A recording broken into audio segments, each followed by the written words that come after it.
Congress recognized that many children were aging out due to large USCIS processing backlog. So what Congress did was to enact the Child Status Protection Act, CSPA, to protect certain children from aging out. So what CSPA does is that it does not change the definition of a child. Instead, CSPA will provide a method for calculating a person's age to see if they still meet the definition of a child for immigration purposes. The calculated age using the CSPA formula is now known as the child's CSPA age. This allows some people to remain classified as children beyond their 21st birthday. What CSPA, however, does not do is it does not change the requirements that you must remain unmarried in order to remain eligible for classification as a child. So CSPA applies to the following categories of people: 1, immediate relatives; 2, family-sponsored preference, principal applicants and derivative applicants; 3, VAWA self-petitioners and derivative applicants; 4, employment-based preference derivative applicants; 5, diversity immigrant visa derivative applicants;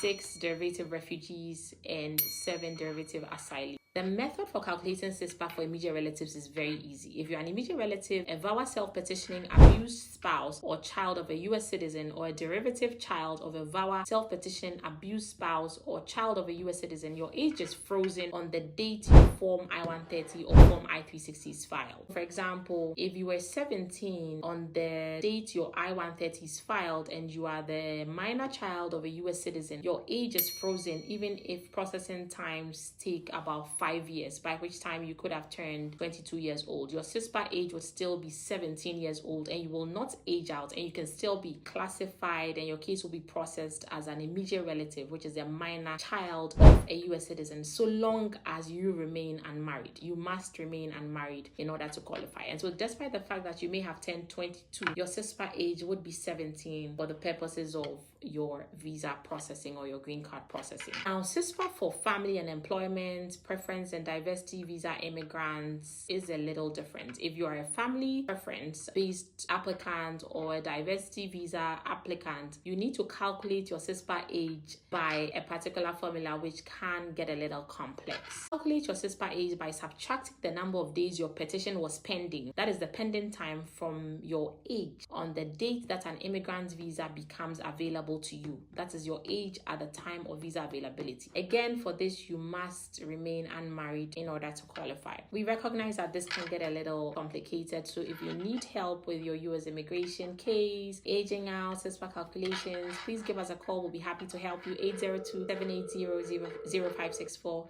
I can't wait to speak with you.